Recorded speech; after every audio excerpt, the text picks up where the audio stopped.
On l'appelle la drogue du zombie. Le fentanyl, un opiacé de synthèse particulièrement puissant, fait des ravages dans les rues des grandes villes américaines. Il est responsable de 3/4 des décès par overdose. À Genève, une équipe de l'université vient de réaliser une avancée majeure dans la compréhension des effets du fentanyl sur le cerveau. Christian Luchaire a dirigé ces travaux menés sur des souris. Il a constaté sur elles 2 comportements distincts. Le fentanyl a 2 effets principaux. Si on permet à une souris de s'auto-administrer du fentanyl, elle va répéter cette action parce que le fentanyl est perçu comme une récompense. Si cependant le fentanyl tout d'un coup n'est plus disponible, il y a un sevrage qui s'installe qui est très déplaisant et c'est ça qui est le deuxième moteur de reprendre la substance.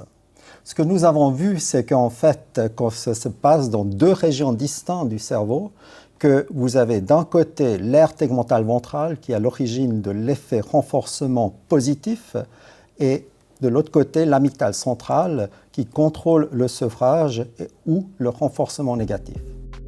Ces découvertes remettent en cause les modèles actuels de l'addiction.